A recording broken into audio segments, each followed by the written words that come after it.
എൻ്റെ പേര് Sonu Joseph John. ഞാൻ കോട്ടയത്ത് നിന്ന് വരുന്നു. ഞാൻ study നൗവിൽ അയർലൻഡിൻ്റെ visa processing വെച്ചിരുന്നതാണ്.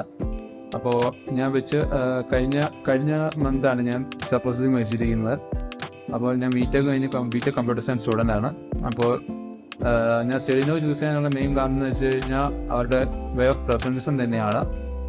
Mainly because easy to interact, അതായിരുന്നു അതിനകത്ത് ഏറ്റവും വലിയ കാര്യം. ആൻഡ് ദെയർ എക്സ്പ്ലനേഷൻ കറക്റ്റ് ആയിരുന്നു അതിനകത്ത്.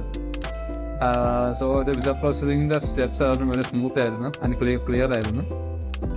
മോസ്റ്റ്ലി അതുകൊണ്ട് ഇതിൻ്റെ മെയിൻ സ്ട്രെസ്സസ് എനിക്ക് അറിയേണ്ടി വന്നില്ല.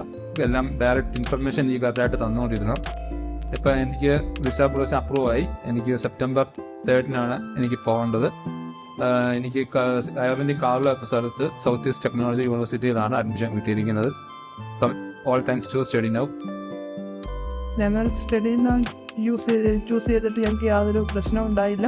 അവരുടെ സിൻസിയറായിട്ടുള്ള ഇത് നമുക്ക് വളരെ സഹായമായിരുന്നു. നമുക്ക് എന്ത് സംശയം ചോദിച്ചാലും അവരപ്പം അത് ക്ലിയർ ചെയ്ത് തരുമായിരുന്നു. നമുക്ക് ഈ ഒരു ബുദ്ധിമുട്ടെന്ന് പറയാനൊന്നുമില്ല. എൻ്റെ ഏത് സമയത്തും നമ്മൾ അതിനെക്കുറിച്ച് എന്ത് ചോദിച്ചാലും ക്ഷമയോടെ അവർ കാര്യങ്ങൾ ചെയ്യുമായിരുന്നു. അതുപോലെ തന്നെ നമ്മുടെ വിസ പ്രോസസ്സിങ്ങിൻ്റെ കാര്യത്തിൽ നമ്മളെക്കാളും അവർക്ക് ഇൻട്രസ്റ്റ് ഉണ്ടായിട്ട് നമുക്ക് തോന്നിയിട്ടുണ്ട് പല രംഗങ്ങളിലും. നമ്മൾ തന്നെ ഞാൻ പലപ്പോഴും പറഞ്ഞിട്ടുണ്ട്, ഇത് ദൈവത്തിൻ്റെ കയ്യിൽ ഇരിക്കുന്ന കാര്യമാണ്. അതുകൊണ്ട് അവരുടെ വശം തന്നെ ക്ലിയർ ആയിട്ട് ചെയ്തതാണ്. അതുകൊണ്ട് എനിക്ക് അവരോട് നന്ദി മാത്രമേ